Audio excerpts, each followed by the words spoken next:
ഇപ്പോൾ doctor Balagopal Paramekkavu Devaswom president കൂടെ നമ്മളോടൊപ്പം ഈ പുത്തൻപുലരിയിൽ ചേരുകയാണ്.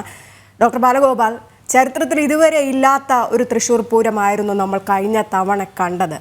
പൂരപ്രേമികളുടെ മനസ്സിലാകപ്പാടെ വിഷമമുണ്ടാക്കിയ ഒരു കാര്യം, അതിന് പിന്നിൽ ചില ഉദ്യോഗസ്ഥരും പങ്കാളികളായി എന്നുള്ളതാണ്. പക്ഷെ അതൊക്കെ തന്നെ മാറി അതിനുശേഷം ഇപ്പോൾ ഇടപെട്ടിരിക്കുകയാണ് കേന്ദ്ര മന്ത്രി. നിങ്ങളുടെ മന്ത്രി എന്ന് തന്നെ പറയാം, ഞങ്ങളുടെ മന്ത്രി എന്ന് തന്നെ പറയാം, സുരേഷ് ഗോപി ഇടപെട്ടിരിക്കുകയാണ്.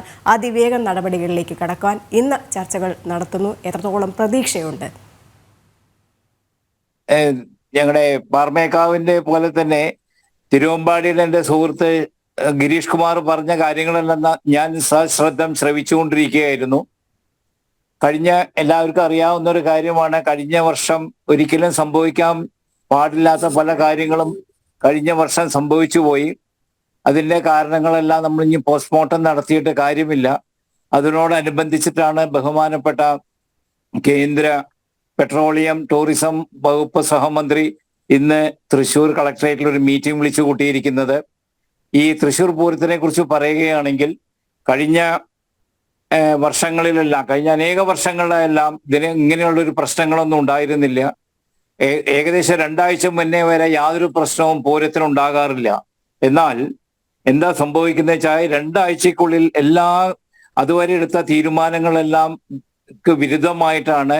അതിൽ ഈവൻ ഹൈക്കോടതി വരെ കഴിഞ്ഞ വർഷം ഇടപെട്ടിട്ട് ആനയുടെ എഴുന്നള്ളിപ്പിന്റെ കാര്യത്തിലും ആനയുടെ ഫിറ്റ്നസ് സർട്ടിഫിക്കറ്റിന്റെ കാര്യത്തിലും അതുകൂടാതെ വെടിക്കെട്ടിന്റെ കാര്യത്തിൽ എല്ലാ കാര്യങ്ങളിലും എക്സ്റ്റേണൽ ഇൻഫ്ലുവൻസ് വളരെയധികം ഉണ്ടായിരുന്നു.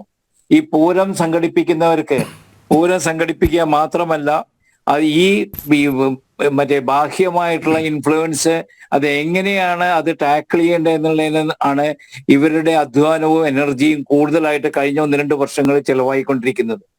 ഞാൻ ഈ ബാരിക്കേഡ് കെട്ടുക, അത് വേറൊരു ഉദ്യോഗസ്ഥൻ വന്നിട്ട് പറയുക അവിടെയല്ല കെട്ടേണ്ട, വേറെ ഭാഗത്താണ് കെട്ടേണ്ടത് എന്ന് പറയുക. അതനുസരിച്ച് നമ്മൾ ബാരിക്കേഡ് മാറ്റി കെട്ടുക. അത് കഴിഞ്ഞ് വെടിക്കെട്ടിന്റെ അവിടെ ബാരിക്കേഡ് വീണ്ടും കെട്ടുക, എഴഞ്ഞിത്തറ മേളത്തിന്റെ അവിടെ ബാരിക്കേഡ് കെട്ടുക. അങ്ങനെ അനേകം പ്രശ്നങ്ങളാണ് കഴിഞ്ഞ വർഷവും അതിന് മുന്നിലത്തെ വർഷവും ഉണ്ടായത്. അത് എല്ലാത്തിനും ഒരു ശാശ്വതമായിട്ടുള്ള പരിഹാരം ഇന്നത്തെ മീറ്റിംഗിൽ ഉണ്ടാവുന്നതാണ് ഞങ്ങൾ പ്രതീക്ഷിക്കുന്നത്.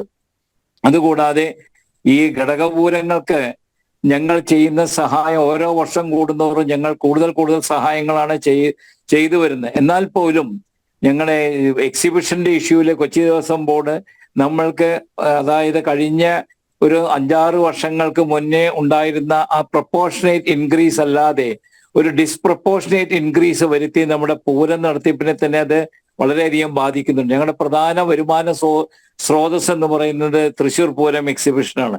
ആ തൃശ്ശൂർ പൂരം എക്സിബിഷൻ എന്ന് വരുന്ന സംഖ്യ, സ്രോതസ് നിലച്ചു പോയാൽ പൂരം തന്നെ എങ്ങനെയാണ് നടത്തേണ്ടത് എന്നുള്ളൊരു ക്വസ്റ്റ്യൻ ആണ് ഇനിയിപ്പോ നമ്മുടെ മുന്നിൽ ഉള്ളത്.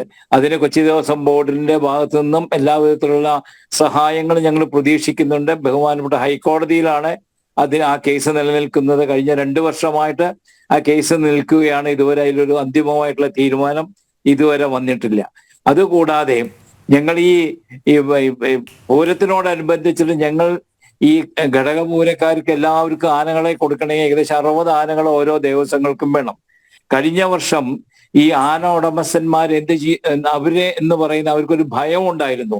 എന്തെങ്കിലും കാരണവശാൽ ആനകളെ അവിടെ കൊണ്ടുവന്ന് പൂരത്തിന് എഴുന്നള്ളിക്കാൻ കൊണ്ടുവന്ന് എന്തെങ്കിലും കാരണവശാൽ ഫിറ്റ്നസ്, അതായത് ഫോറസ്റ്റ് ഡിപ്പാർട്ട്മെന്റിന്റെയും അതേസമയത്ത് ആനിമൽ ഹസ്ബൻഡറി ഡിപ്പാർട്ട്മെന്റിന്റെയും ഉദ്യോഗസ്ഥ വൃന്ദത്തിന്റെ ആ ഇൻസ്പെക്ഷനിൽ എന്തെങ്കിലും കാരണവശാൽ ഫിറ്റ്നസ് കിട്ടിയിട്ടില്ലെങ്കിൽ ഭാവിയിൽ അവരുടെ ആനകൾക്ക് എന്തെങ്കിലും പ്രശ്നങ്ങൾ ഉണ്ടാകുമോ എന്ന് ഭയപ്പെട്ടിട്ട് 60 ആനകളെ വേണ്ട സ്ഥാനത്ത് ഞങ്ങൾക്ക് 37 ആനകളെ മാത്രമേ ഞങ്ങൾക്ക് പാറമേക്കാവിന് കിട്ടിയുള്ളൂ. അതുകൊണ്ട് ഈ ആനകൾക്ക് റെസ്റ്റ് കൊടുക്കാൻ പോലും പറ്റാത്തൊരു സ്ഥിതിവിശേഷമാണ് കഴിഞ്ഞ വർഷം ഉണ്ടായത്. ആ കാര്യങ്ങളെല്ലാം ഇന്നത്തെ മീറ്റിംഗിൽ ഞങ്ങൾ ഡിസ്കസ് ചെയ്യും.